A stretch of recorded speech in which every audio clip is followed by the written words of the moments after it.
Good morning. How are you? Sorry, I got a little late. How are you? All well? Would you like to say something? No, we can start, sir. So, first of all, this is not the H-bomb. H-bomb is coming. This is another milestone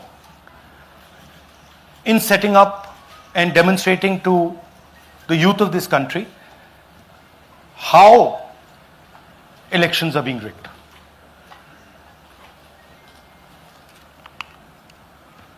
So I'm going to make a claim here, very strong claim, about CEC Gyanesh Kumar. And this is not something I'm saying lightly. I'm the leader of the opposition in the Lok Sabha.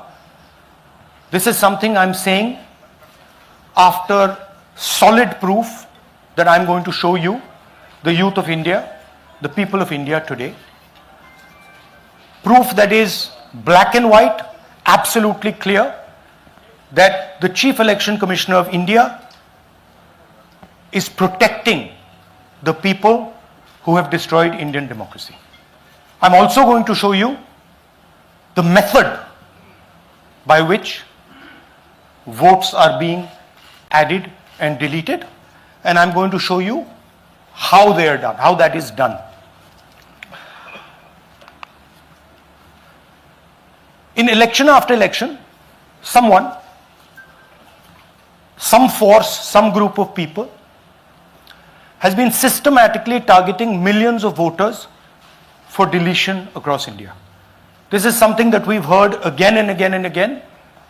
Different communities, mainly communities that are voting for the opposition, Dalits, Adivasis, minorities, OBCs, are specifically targeted. We had heard this many times, and now we found 100% proof of it. Please understand, I am not going to say anything on this stage that is not backed up by 100% proof. I am somebody who loves my country. I love my constitution. I love the democratic process, and I am protecting that process. And so I'm not going to say anything here that is not going to be based on 100% proof that you can determine. The burden of the judgment is yours. I am going to lay the proof in front of you. You will see it and say, actually, this is pretty solid proof. Aland is constituency in Karnataka. 6,018 votes. Somebody tried to delete 6,018 votes. We don't know the total number of votes that were deleted in Anand in the 23 election. They are much higher than 6,018. But somebody got caught deleting 6,018 votes. And it was caught, like most crimes, by a coincidence. What happened was, the booth level officer there noticed that her uncle's vote was deleted. And so she checked who deleted her uncle's vote, and she found that it was a neighbor. पड़ोसी ने uncle का vote delete किया था. उसने जाके पड़ोसी से पूछा कि आपने मेरे अंकल का वोट क्यों डिलीट किया. पड़ोसी ने कहा, मैं तो जानता ही नहीं, मैंने तो कुछ वोट डिलीट ही नहीं किया. Neither did the person deleting the vote know, nor did the person whose vote was deleted know. Some other force hijacked the process and deleted the vote. And as luck would have it, got caught. What does the operation look like? In Anand, 6,018 applications were filed. impersonating voters. The people who filed these applications actually never filed them. And we will show you evidence of that on this stage. The filing was done automatically using software. We will show you that. Mobile numbers from outside Karnataka, from different states, and you can see on the map, from different states were used to delete numbers in Aland. And it was done targeting Congress voters. So this was not random. We will show you again that these deletions were specifically targeting booths where the Congress party was winning. Here is example number 1, lady called Godabai. Someone created fake logins, deleted 12 voters, attempted to delete because then this was stopped. Godabai, of course, has no idea. Can you show us what Godabai has to say about this? Election ಟೈಮಿಗೆ ನಾ ಅರ್ಜಿ ಹಾಕಿಲ್ಲ, ನನಗೆ ಅದಕ್ಕೆ ಸಂಬಂಧ ಇಲ್ಲ. ಅದು ಯಾರು ಹೊಟ್ಟಿ ಕಿಚ್ಚಿಗೆ ಯಾರು ಏನ ಹಾಕ್ಯಾರ ಅನ್ನೋದು ನನಗೆ ಗೊತ್ತಾಗಿಲ್ಲ. So she has no idea. These were the cell phone numbers that were used to delete these people. These are not from Karnataka. These numbers are from different states. You can see here.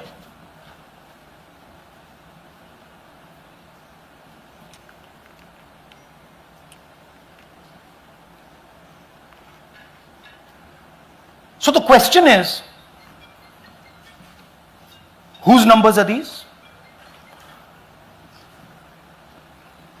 How were they operated?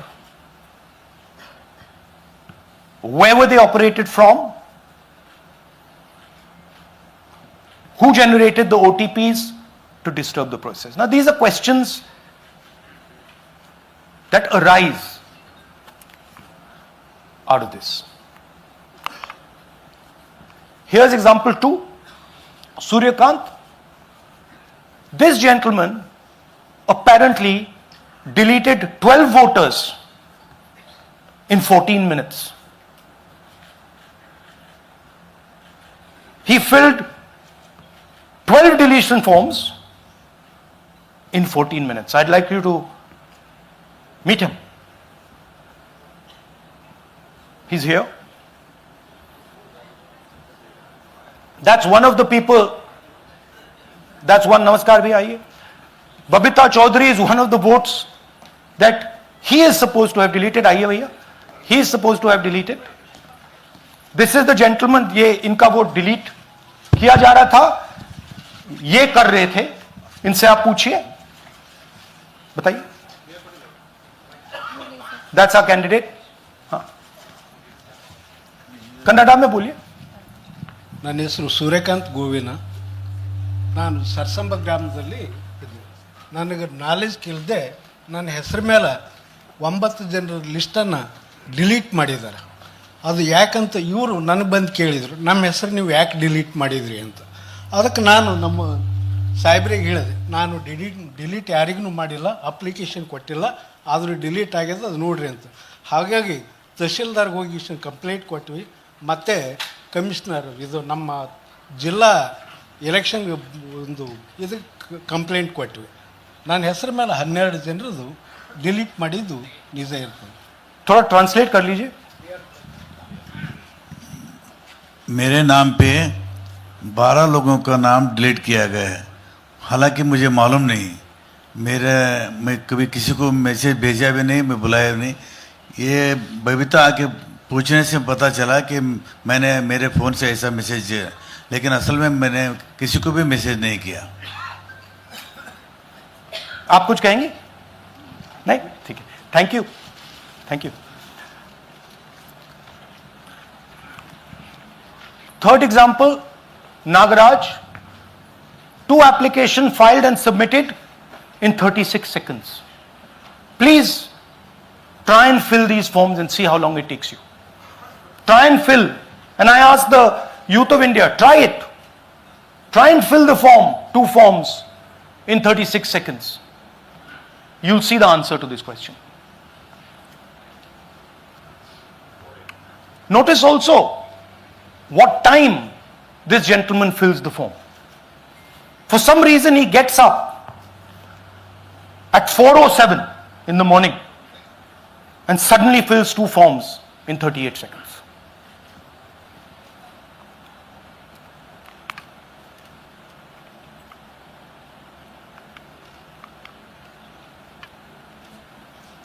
Now let's talk about how this is being done and why I'm saying and we are saying that this is being done in a centralized manner, and this is being done not using individuals but using software. Look at the serial numbers. Serial number 1, serial number 1, serial number 1, serial number 1. Serial number 1 means that this is the first person whose name, this is the first name in the booth. So a software is picking up the first name in the booth and using it to delete voters. So someone ran an automated program that ensured the first voter of the booth was the applicant. That same person got cell phones from outside the state, used them to file the applications. And we are pretty certain that this was done in a centralized manner and it was done at scale. This was not done in a, at a worker level. This was done at a call center level. Okay? Targeted deletions in strong Congress booths. The top 10 booths with maximum deletions are Congress strongholds. Congress won 8 other 10 booths in 2018. This was not a coincidence. This is a planned operation. Now, let's come to why I'm making such a direct accusation about this gentleman, Gyanesh Kumar. There is an ongoing investigation on this matter in Karnataka. The CID of Karnataka has sent 18 letters in 18 months. 18 letters in 18 months to the Election Commission. And they have asked the Election Commission for some very simple facts. Number 1, give us the destination IP from where these forms were filled. Number 2, give us the device destination ports from where these applications were filed. And number 3, most important, give us the OTP trails, because when you file, you have to get an OTP. 18 times in 18 months. The CID of Karnataka has written to the Election Commission for this. And they are not giving it. Why are they not giving it? Because this will lead us to where the operation is being done from. And we are absolutely convinced where this is going to lead. I'll give you a little bit of the chronology. FIR is filed February 23. Karnataka CID writes to ECI requesting all details of these numbers and these transactions almost immediately in March. In August, EC gives a reply, doesn't fulfill any of the demands, and doesn't give us the information. Doesn't give the CID of Karnataka the information that will lead them to their destination. January 24, Karnataka CID writes to ECI again and says, please send us full information. No answer. Karnataka CID by September 25, last letter went in September 25, has written 18 reminder letters. While this is going on, the CEC of Karnataka writes to the Election Commission in Delhi and says there is a matter. Please provide this information. And the CC of Karnataka multiple times asks the Election Commission. No answer. Now this is absolute solid proof that Gyanesh Kumar is protecting the people who are doing this. This is also absolute solid proof, what I've shown you, that this is being done in a centralized way, this is being done at scale, and this is being done using large resources. Question is, who is the someone? And the answer is with the EC today. The Election Commission of India knows who is doing this. And I want every single youngster in India to know that they are attacking this.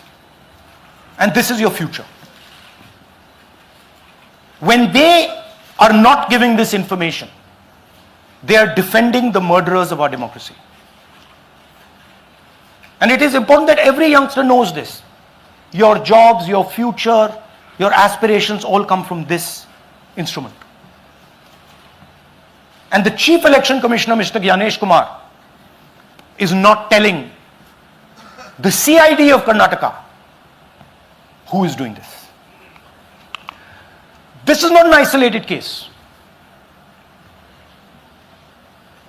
There are many such cases. Here is another one. Maharashtra, Rajora, same idea. 6,850 targeted voters added. Anand we caught deletions, Rajora we caught additions. But the basic idea is the same. Phones from outside, people who are supposed to have added voters don't know that they've added voters, people who have deleted voters don't know that they've deleted voters. You can see, you might remember that, those names there, JW, JW, JW, JW from the last presentation. Same model. So it's the same system that is doing this. It's doing it in Karnataka, it's doing it in Maharashtra, it's done it in Haryana, it's done it in UP, and we have proof of all of it.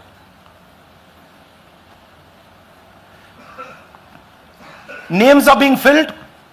Addresses, the address is Sasti, Sasti, Sasti, Sasti. Name is UQ, JJW.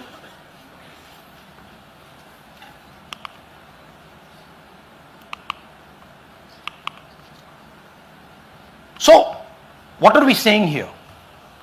That the Chief Election Commissioner of India, Gyanesh Kumar, needs to stop protecting the people who are destroying Indian democracy. We have given you 100% bulletproof proof here. It cannot be doubted. You have seen it with your own eyes. Right? EC has to release this data of these phones, these OTPs, within a week.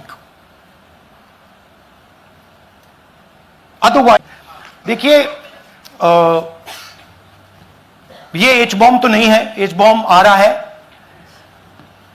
Hydrogen bomb आ रहा है. ये एक और उदाहरण है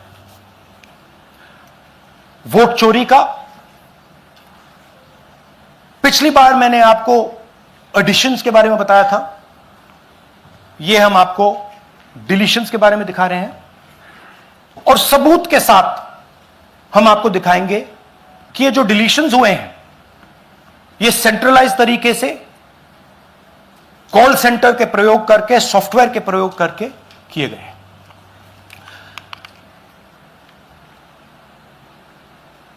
हमारे पास इस presentation में जो मैंने आपको अभी दिखाया 100% सबूत है, प्रूफ है कि ज्ञानेश कुमार जी हिंदुस्तान के चीफ इलेक्शन कमिश्नर वोट चोरों की रक्षा कर रहे हैं. और यह मैं आपको अभी दिखाने जा रहा हूं.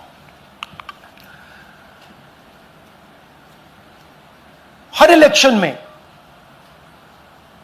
हमें रिपोर्ट आती थी कि वोटर्स डिलीट हो रहे हैं, कांग्रेस वोटर्स डिलीट हो रहे हैं, ऑपोजिशन के वोटर्स डिलीट हो रहे हैं, दलित वोटर्स डिलीट हो रहे हैं, आदिवासी हो रहे हैं, माइनॉरिटी वोटर्स डिलीट हो रहे हैं, ओबीसी वोटर्स डिलीट हो रहे हैं। मगर जब डिलीट होते हैं ऑपोजिशन के ही होते हैं। कर्नाटक में आलंद कंस्टिट्यूएंसी है, यहां पे चोरी पकड़ ली, कोइंसिडेंस से पकड़ी। वहां की जो बीएलओ थी उसने देखा कि उसके रिश्तेदार को डिलीट कर दिया गया था। जैसे चोरी पकड़ी जाती है, कोई छोटी सी गलती हो जाती है, हाथ आ जाती है। अलंद में 6018 वोटर्स डिलीट हुए, उसमें से इनकी रिश्तेदार थे। उन्होंने पता लगाया कि मेरे रिश्तेदार को डिलीट किसने किया। पता लगा कि पड़ोसी ने रिश्तेदार को डिलीट किया। बीएलओ ने जाके पड़ोसी से पूछा कि भैया आपने मेरे रिश्तेदार को क्यों डिलीट किया? पड़ोसी ने कहा मैंने तो नहीं किया। बीएलओ सस्पिशियस हो गई, शक पड़ा, उसने प्रोसेस चालू कर दी।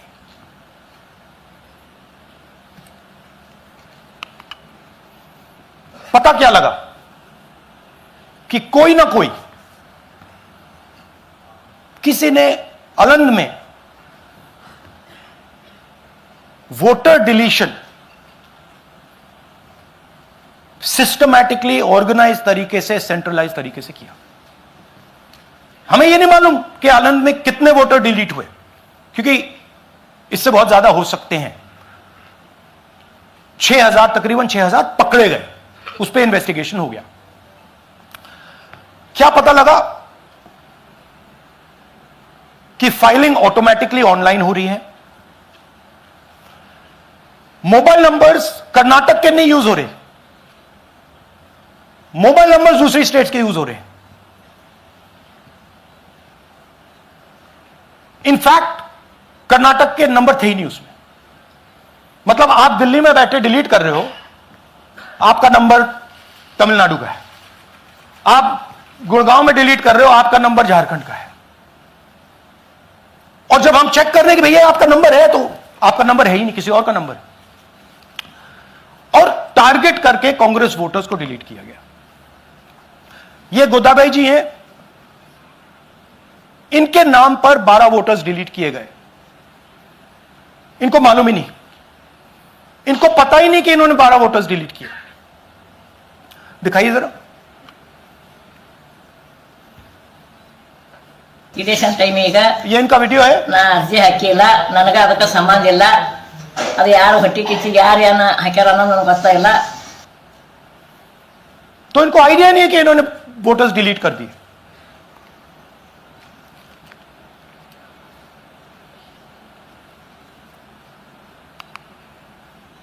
ये सारे के सारे जो नंबर्स हैं, ये कर्नाटक के नंबर्स नहीं हैं, ये अलग अलग स्टेट्स के नंबर्स हैं। और इन नंबर्स को आप फोन करके देखिए, रिप्लाई नहीं आता है।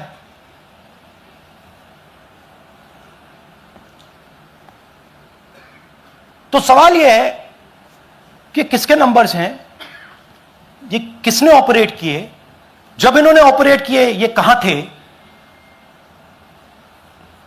आईपी एड्रेस क्या था, ओटीपी कैसे जनरेट हुआ, कहां गया, यह सवाल है। यह दूसरा उदाहरण, सूर्यकांत जी जो अभी स्टेज पे आए थे, इन्होंने 12 वोटर्स को 14 मिनट में डिलीट कर दिया। आप फॉर्म भरने की कोशिश कीजिए, डिलीशन फॉर्म भरने की कोशिश कीजिए, देखिए। और जब हमने इनसे पूछा कि भैया आपने ये कैसे किया, वो कहते हैं मैंने तो नहीं किया, मैं तो जानता ही नहीं हूं।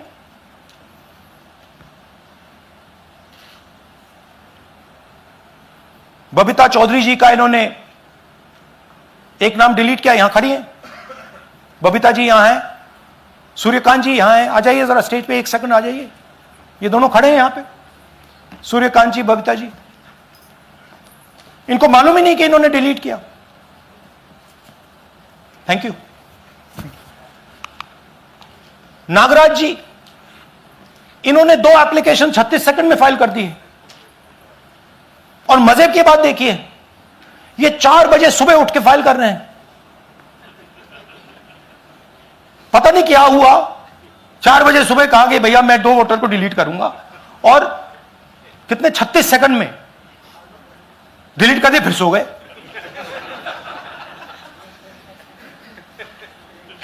हमारी माइंड में पहले सवाल था कि क्या इलेक्शन कमीशन भी सो रहा है, मगर नहीं, सोया कोई नहीं है, जगे हुए हैं, सिस्टमैटिकली मदद हो रही है।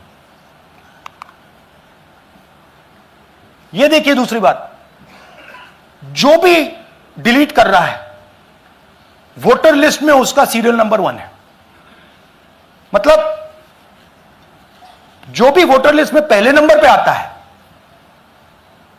वही डिलीट कर रहा है। 5वें नंबर वाला, 7वें नंबर वाला, 10वें वाला कोई नहीं कर रहा। तो हो क्या रहा है, सॉफ्टवेयर से यह काम किया जा रहा है।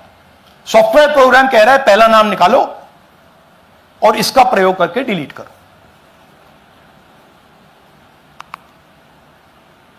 टारगेटेड डिलीशंस हो रहे हैं। कांग्रेस पार्टी पर आनंद में अटैक किया। टॉप 10 बूथ्स जहां सबसे ज्यादा कांग्रेस की स्ट्रेंथ थी वहां टारगेट किया। और 2018 में पिछले इलेक्शन में 10 में से 8 बूथ कांग्रेस पार्टी जीती थी, और इन 8 में से इन्होंने 6000 लोग उड़ाने की कोशिश की। ये कोइंसिडेंस नहीं था, ये प्लान था, और ये सेंट्रलाइज तरीके से किया जा रहा है। अब मैंने बहुत बड़ी बात बोली, चीफ इलेक्शन कमीशन के बारे में मैंने बोला कि यह व्यक्ति वोट चोरों की रक्षा कर रहा है। जो भी मैं यहां बोल रहा हूं 100% प्रूफ के साथ, सबूत के साथ बोल रहा हूं। और मैं अभी आपको दिखाना चाहता हूं कि मैं ये शब्द क्यों बोल रहा हूं और किस बेसिस पे बोल रहा हूं। आपको अपनी आंखों से यह दिखेगा। कर्नाटका सीआईडी ने केस चालू किया कि ये वोटर कौन है, ये फोन किसके हैं, ये आईपी एड्रेस क्या है, ओटीपी कहां गया, इन चीजों के बारे में इन्वेस्टिगेशन शुरू होती है। कर्नाटक सीआईडी ने हिंदुस्तान के इलेक्शन कमीशन को 18 चिट्ठियां लिखी हैं। हमें आप ये इंफॉर्मेशन दीजिए, बिल्कुल क्लियर है, डेस्टिनेशन आईपी दीजिए, डिवाइस डेस्टिनेशन पोर्ट दीजिए, ओटीपी ट्रेल्स दीजिए, फोन नंबर्स दीजिए, फोन नंबर्स के मालिकों के नाम दीजिए। क्लियरली पूछा है, नो आंसर। 18 चिट्ठी CID Karnataka, no answer from chief election commissioner, no answer from election commission. Timeline देखिए,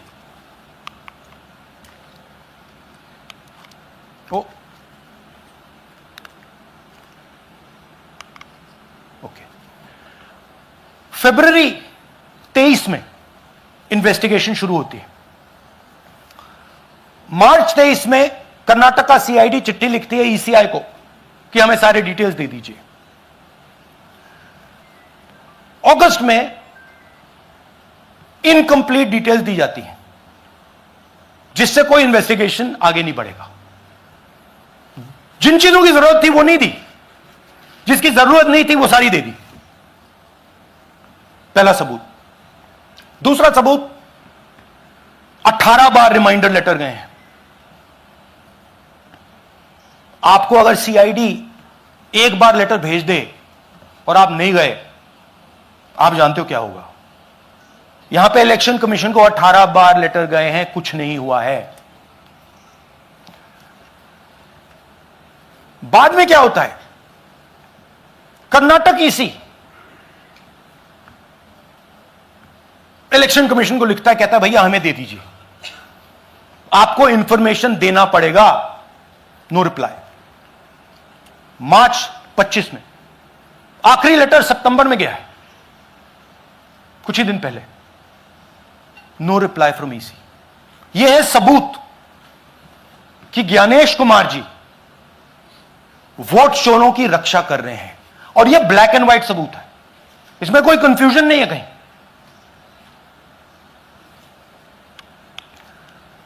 तो सवाल उठता है, ये है कौन जो सेंट्रलाइज तरीके से कॉल सेंटर के प्रयोग से, सॉफ्टवेयर से अलग अलग प्रदेशों में वोट डिलीट कर रहे हैं, ऐड कर रहे हैं? इलेक्शन कमीशन जानता है, ज्ञानेश कुमार जी जानते हैं।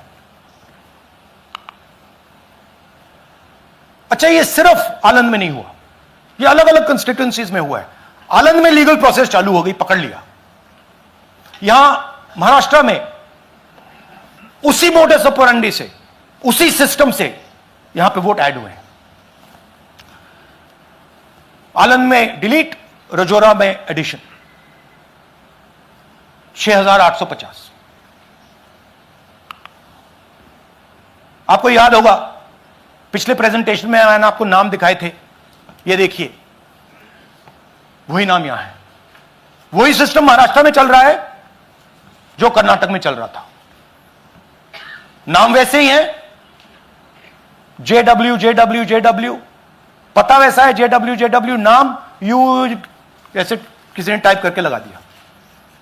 तो जो ये काम कर रहा है, ये उत्तर प्रदेश में, हरियाणा में, बिहार में, कर्नाटक में, महाराष्ट्र में वही कर रहा है।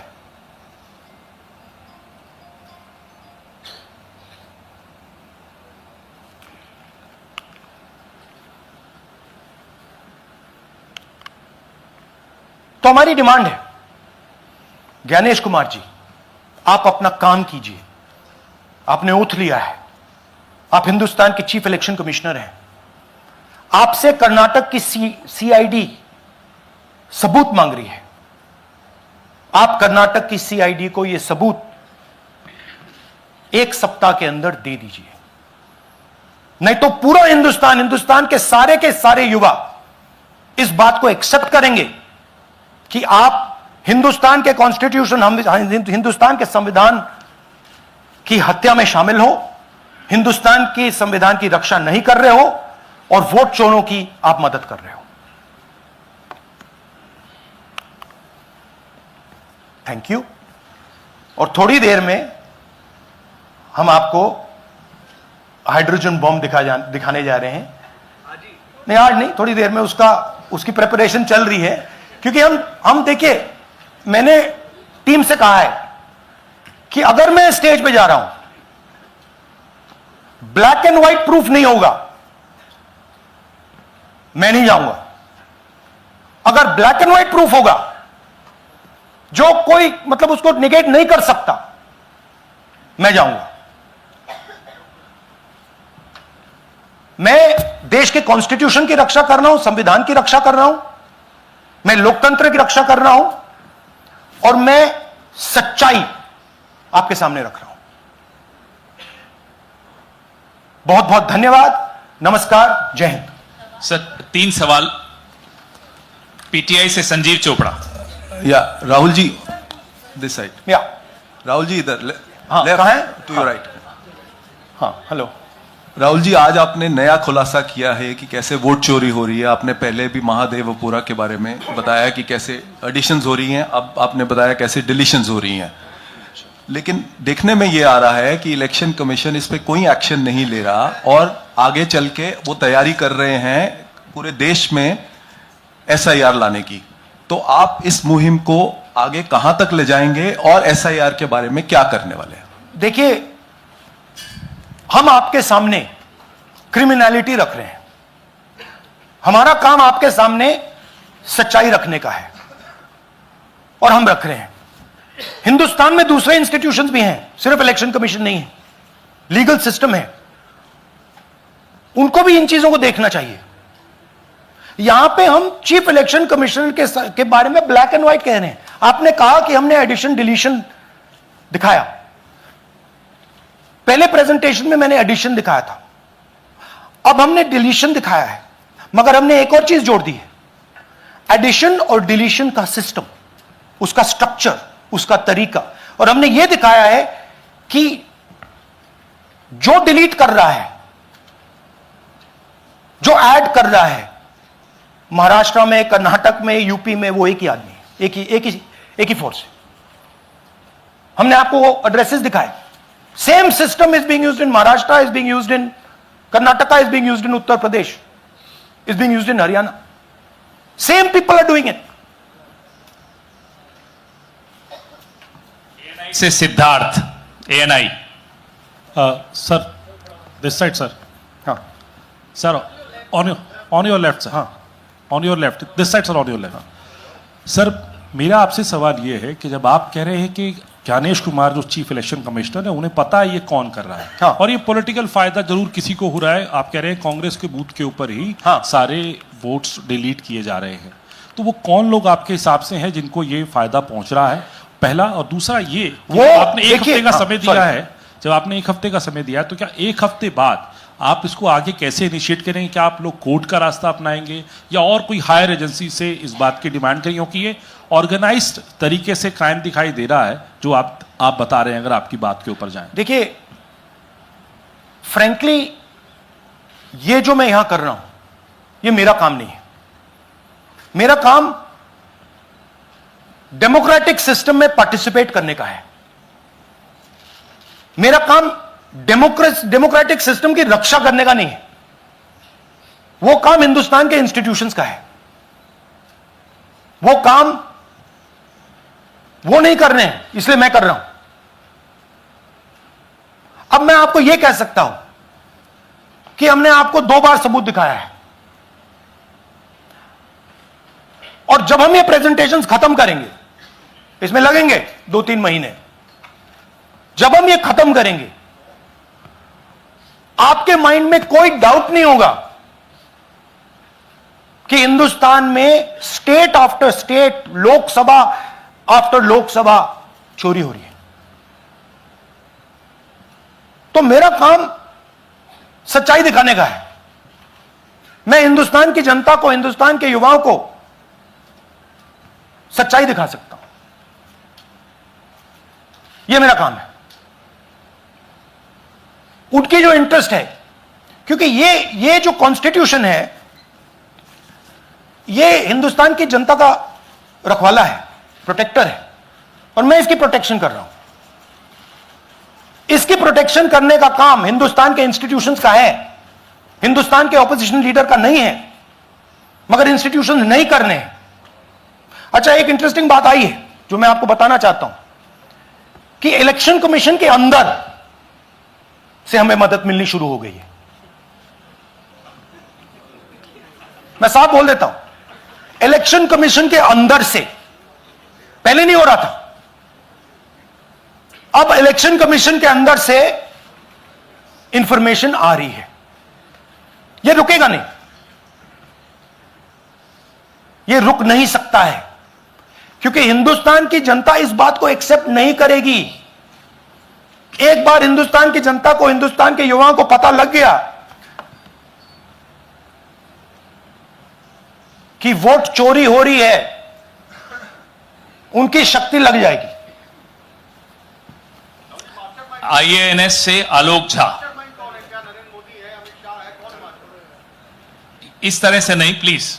आईएएनएस से आलोक झा। वो भी मैं आपको दिखा दूंगा, वो भी मैं आपको प्रूफ के साथ दिखा दूंगा, है हमारे पास। राहुल जी, हाइड्रोजन बॉम्ब में ब्लैक एंड व्हाइट है। मैं फाउंडेशन लगा रहा हूं, मैं फाउंडेशन क्रिएट कर रहा हूं, है हमारे पास। मैं स्टेज पे बिना प्रूफ के नहीं चढ़ूंगा, बता रहा हूं। राहुल जी, आपने कहा, ऐसे मत पूछिए please. Last question, Rahul ji, IANS से आलोक झा। राहुल जी इधर, आपने कहा आपके पास आलोक झा इधर सर, कहां है जी? हाँ, आपने कहा सर कि आपके पास पुख्ता सबूत है, ब्लैक एंड व्हाइट सबूत है, तो क्या अगर ईसीआई अभी जवाब नहीं देती है तो कोर्ट का रुख करेंगे, ये ऑप्शन है आपके पास, जाएंगे? देखिए, मैंने कहा कि मेरा काम as opposition leader normal situation में मेरा काम ऑपोजिशन का रोल है, सरकार पे प्रेशर डालने का रोल है। मेरा काम हिंदुस्तान के लोकतंत्र को बचाने का नहीं है। मैं वो काम कर रहा हूं, इस स्टेज पे मैं वो काम कर रहा हूं। तो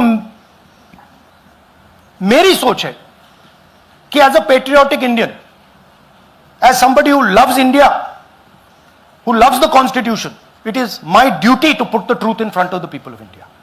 अब अगर हिंदुस्तान के इंस्टीट्यूशंस कुछ करना चाहते हैं वो करेंगे।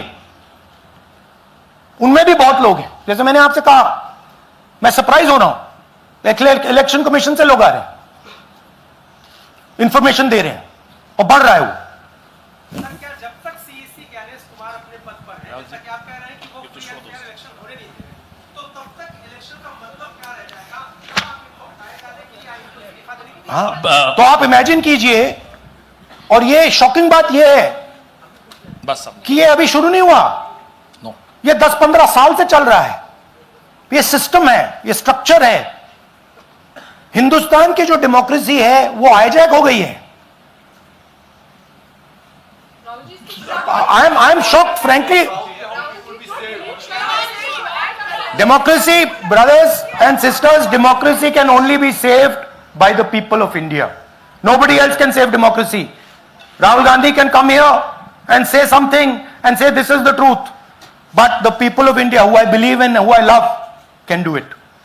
The day the people of India realize that आपका जो लोकतंत्र है, आपका जो संविधान है, वो आपसे चोरी हो गया है, उस दिन काम हो जाएगा। Thank you. अब आप लोग अपने स्थान पर खड़े हो जाइए राष्ट्रगान के लिए। ये है इनकी डिटेल लिस्ट, देख लीजिए। राष्ट्रगान के लिए अपने स्थान पर खड़े हो जाइए।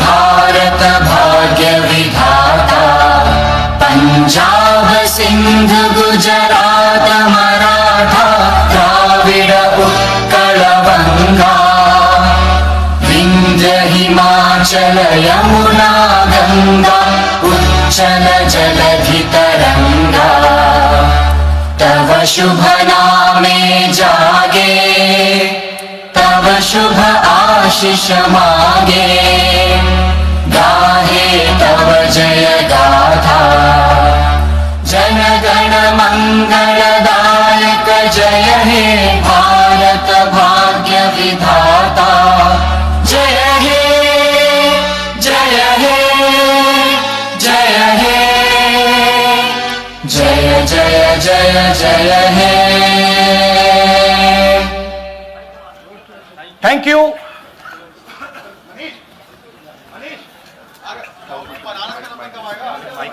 भैया नहीं, भैया डोंट डू दैट।